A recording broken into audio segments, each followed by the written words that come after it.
راہ راست پر لا رہے ہیں اور ان کے کنفیوژنز کو کلیئر کر رہے ہیں. اور ساتھ ہی ساتھ آپ کو یہ بھی بتاتے چلوں کہ لیفٹیننٹ کرنل ریٹائرڈ فاروق سعید صاحب میرے ساتھ اس ٹائم اسٹوڈیوز میں موجود ہیں. السلام علیکم. السلام علیکم میڈم. وعلیکم السلام. کیا حال چال ہے؟ ٹھیک ٹھاک ہیں آپ؟ Thank you very much. جزاک اللہ. فاروق صاحب ہمارے ساتھ ناظرین اس ٹائم موجود ہیں. گفتگو کے سلسلے کو آگے بڑھائیں گے اور سب سے پہلے ان سے پوچھتے ہیں کہ بچپن کہاں گزرا جناب؟ ابتدائی تعلیم کہاں سے حاصل کی؟ بچپن میرا لاہور کی گلیوں میں گزرا. اچھا. اور گھر کے اندر بابا اور مدر کی پٹائی سے گزرا. اچھا. اور پھر میں نے لاہور کے ہی گورنمنٹ کے سکولز میں میں نے اپنی ابتدائی جو تعلیم تھی حاصل کی. اسلامیہ کالج سول لائن سے پڑھا اور پھر یونیورسٹی آف ایگریکلچر میں فیصل آباد میں گیا, لیکن کیونکہ میری آرمی میں سلیکشن ہو گئی تھی تو پھر میں وہاں پر چلا. اچھا, سلیکشن ایزیلی ہو گئی تھی؟ جی, سلیکشن تو ایزیلی ہو گئی تھی, لیکن مجھے certainly I was not that much willing to go to army, کیونکہ میں تھوڑا سا فریڈم کو لائک کرتا تھا. جی, تو میری بڑی بہن جو تھیں انہوں نے مجھے پش کر کے آرمی میں بھیجا تھا. اچھا, اکثر اوقات ایسا ہوتا ہے, بڑی اچھی بات آپ نے کی ہے کہ بڑی بہن جو ہیں ان کی سپورٹ تھی, انہوں نے پش کیا کہ نہیں تم نے جانا ہے. اچھا یہ بتائیے کہ پیرنٹس کی طرف سے کون زیادہ خوش تھا جب آرمی کو جوائن کیا؟ سرٹنلی میرے فادر بہت زیادہ خوش تھے. فادر بہت خوش تھے. کیا کمنٹس تھے, کیا ان کا کہنا تھا اس ٹائم؟ میں نے اپنے فادر کو کبھی روتے ہوئے نہیں دیکھا تھا, لیکن جس دن میری سلیکشن ہوئی تھی سرٹنلی ہی اسٹارٹڈ کرائنگ. خوشی سے؟ یس, خوشی کے آنسو تھے. اچھا جناب, فادر کی یقیناً خوشی تھی, ماں بھی بہت خوش ہوئی, اور بہن جو ہیں انہوں نے آپ کو پش کیا. اب آپ کی آرمی میں سلیکشن ہو گئی اور آپ نے اپنی جاب سٹارٹ کر دی ہے. دین آرمی میں certainly it was initial 2 years جو تھے دے ور ٹف ٹریننگ کے لحاظ سے, اور پھر شروع میں کیونکہ اتنا زیادہ پش ملا ہمیں اوپر سے, پریشر کو سسٹین کرنے کی عادت پڑ گئی. اور جو پی ایم اے کی ٹریننگ ہوتی ہے certainly it is the best in the world, اور جیسے ہی ہم وہاں سے پاس آؤٹ ہوتے ہیں تو کانفیڈنس لیول جو ہے انسان کا بہت زیادہ ہائی ہوتا ہے. ٹھیک ہے. اور وہ کانفیڈنس لیول بیسیکلی انسان کو اپنی آئندہ آنے والی جتنی بھی آرمی کی زندگی ہے یا اس کے بعد کی زندگی ہے وہ ساتھ لے کر چلتا ہے, اور یہی ہماری کامیابی کا راستہ ہے. ٹھیک ہے, بالکل ٹھیک ہے. اچھا فاروق, آپ لیکچرز وغیرہ اور پریزنٹیشنز جو ہیں وہ ڈیورنگ یور جاب آپ کرتے رہے, کیسے ذہن میں یہ چیز آئی یا کیسے اس طرف آ گئے؟ جب 2001 میں پاکستان انڈیا اسٹینڈ آف ہوا تھا, اچھا, وہاں پہ مجھے اپنے ٹروپس کو موٹیویٹ کرنے کا بہت زیادہ موقع ملا. ہم باہر تھے اور ٹروپس موٹیویٹڈ تھے سرٹنلی, لیکن ہر روز ایک نئی لائف تھی, ایک نئی زندگی دوڑتی تھی. جب میں ان کے ساتھ 20 سے 25 منٹ بات کرتا تھا, میرے فادر نے مجھے ایک لیٹر دیا تھا مجھے موٹیویٹ کرنے کے لیے. اس لیٹر کو ایکسٹینڈ کر کے میں نے اپنے ٹروپس کو جب سنایا تو جو کام انہوں نے 3 دن میں کرنا تھا وہ انہوں نے 3 گھنٹوں میں ہی کر لیا. I tell you, our words are our world. ہمارے الفاظ ہماری دنیا ہیں, اور ہمارے الفاظ جو کمانڈرز ہیں, جو لیڈرز ہیں, ان کے جو الفاظ ہیں ہمارے ٹروپس کے لیے ایک راستہ ہیں. اور ایک دم میں نے لوگوں کو سرٹنلی چینج دیکھی, میں نے لوگوں میں فردر چینج دیکھی کہ کس طرح ان کا لیول آف مورال جو تھا ان کا کتنا زیادہ ہائی ہوا. اٹ واز ٹو گڈ, اور پھر میں نے آئی کنٹینیوڈ. اچھا, پھر آپ نے کہا کہ بس اب مجھے کنٹینیو کرنا ہے اس پہ. پہلا لیکچر کب دیا؟ اٹ واز ڈیورنگ اسکلیشن 2001, 26 دسمبر تھی شاید, اگر ایگزیکٹلی مجھے یاد ہو.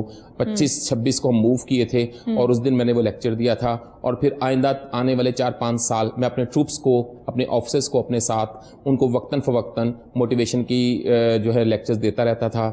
پھر جب 2008 میں جب میں یونائٹڈ نیشن میں سلیکٹ ہو کے گیا تو وہاں پر مجھے ایک ٹرسٹ بلڈنگ اور لیڈرشپ کی ایک ٹریننگ کے لیے مجھے سلیکٹ کیا گیا. Very nice, very good.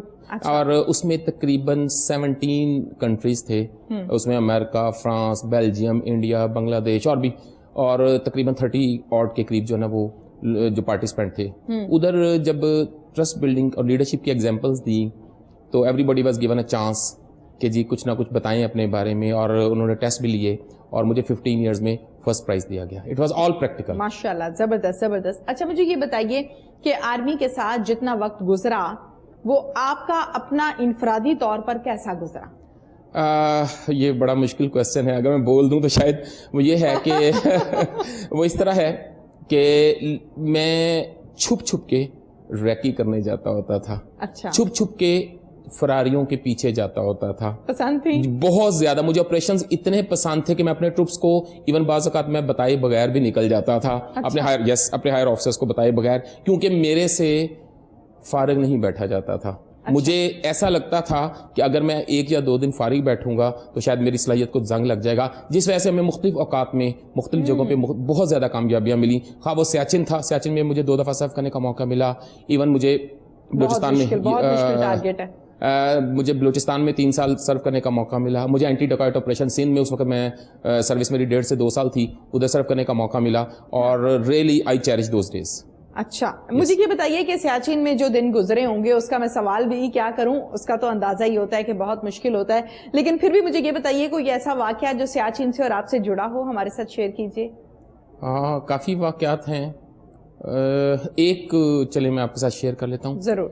یہ 2003 اور یہ 3 سپٹمبر اوکے اس دن کا واقعہ ہے. میں صبح ناشتہ کر رہا تھا. اس دن موسم بہت اچھا تھا. عام طور پہ 5-6 دن کے بعد سورج نکلتا تھا, تو میں باہر بیٹھ کے ناشتہ کر رہا تھا, اور دور سے ایک آواز آئی, بچاؤ بچاؤ. اچھا. آئی تھاٹ کہ شاید انڈین ٹروپس آ گئے, کہیں پھنس گئے اور ان کو پکڑنا, یہ اس طرح کا. اوکے. وہاں پہ میں نے دیکھا تو ہمارے جو 2-3 لوگ مجھے نظر آئے, وہ چل رہے تھے, اور سرٹنلی مجھے تھوڑا سا ہوا فیل, میں نے دیکھا کہ وہ میرے ساتھ والی جو پوسٹ تھی اس کے وہ لوگ تھے. اچھا. ہم بھاگ کے رسا اٹھا کے اپنی چیزیں لے کر بچانے کے لیے گئے. یہ میں آپ کو بتا دوں کہ وہاں پر بھاگنے کا مطلب موت ہے. اچھا. آپ بیٹھے ہوئے بھی آپ کو سانس چڑھتی ہے, لیکن جب بلیف اتنا اسٹرانگ ہو تو پھر آپ موت کو بھی شکست دے دیتے ہیں. اور تقریباً اس جگہ سے پہنچنے کا فاصلہ تقریباً کم و بیش 5 سے 7 منٹ کا تھا, جو فاصلہ ہم نے تقریباً میرا خیال ہے 1.5 منٹ میں طے کیا. اس اسپیڈ سے, because it's a power of belief. جتنا بلیف آپ کا اسٹرانگ ہوگا, کسی بھی چیز میں جتنے انوالو ہوں گے, آپ اتنی ہی جلدی وہ کام کریں گے. ٹھیک ہے. ہم وہاں گئے, وہاں پتا چلا کہ ایک ساتھی جو تھا وہ کہیں کریوس میں گر چکا ہے نیچے. کریوس وہ جگہ ہوتی ہے جس کے اوپر برف ہوتی ہے اور نیچے پانی چل رہا ہوتا ہے. It's very difficult. It's really a difficult job. وہاں پہ انسان کرا رہا ہوتا ہے, پکڑنا, جینا, مرنا, سب کچھ ختم. وہاں پہ اس طرح کی فیلنگ ہوتی ہے. میں نے اس وقت دیکھا کہ لوگوں کے اندر کتنی اسٹرینتھ ہے, کتنی پاور ہے. ہم نے تقریباً 200 فیٹ کا رسا, 100 فیٹ کا رسا تھا, ان دونوں کو باندھا, ہم نے وہاں نیچے پھینکا وہ رسا. ہم نے پوری ایفرٹ کے ساتھ اس بندے کو کہا کہ آپ اپنے آپ کو باندھو.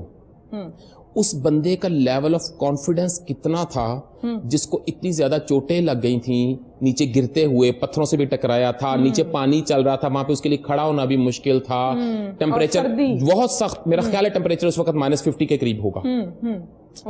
یس, but the power of belief again. اس بندے نے اپنے آپ کو باندھا.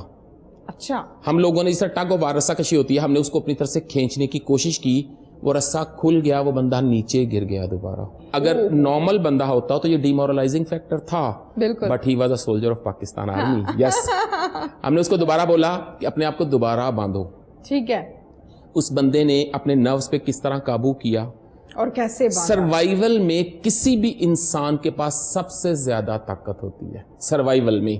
اگر میں اس کو واقعے کے ساتھ ہی میں ریلیٹ کر دیتا ہوں, اگر ہم زندگی کی کوئی کامیابی حاصل کرنا چاہتے ہیں اور ٹارگٹ لمبا ہے, تو اگر ہم اس کو چھوٹے چھوٹے حصوں میں تقسیم کر دیں ٹارگٹ کو, اور ہر حصے کو سروائیول کے طور پہ کریں, تو آپ کا ٹارگٹ اچیو ہو جائے گا. That becomes a determination. ٹھیک ہے. اب کیا ہوا, اس بندے نے اپنے آپ کو دوبارہ باندھا. یس. ہم نے اس کو تقریباً 10 سے 15 منٹ کی ایفرٹ کے بعد, ہم تقریباً 17 سے 18 لوگ تھے, اس کو ہم نے نکالا. ٹھیک ہے. اب آپ ذرا غور کیجئے کہ لیڈرشپ کی ڈیفینیشن کیا ہے, کہ صحیح وقت پہ صحیح فیصلہ کرنا, اور آپ کا کتنا برسک مائنڈ چلنا چاہیے کہ آپ نے جب اپنی پوسٹ سے جانا تھا تو کون کون سا سامان بھی ساتھ لے کے جانا تھا.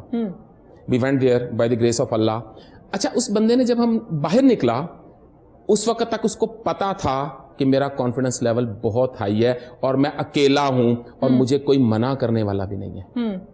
سب لوگ مجھے بوسٹ کرنے والے ہیں. اگر وہ نہ بھی بوسٹ کرنے والے ہوتے تو when you are alone you are at the maximum power. For example, اگر کسی کے اوپر کوئی ڈاکو حملہ کر دیتا ہے, پہلے تو ایک خاتون ہے, اس کو منع کرے گی مت کرو, بھاگ جاؤ, لیکن جب اس کے اوپر وہ حملہ کرتا ہے تو وہ اپنی پوری طاقت لگا دیتی ہے, یا لگا دیتا ہے. بالکل.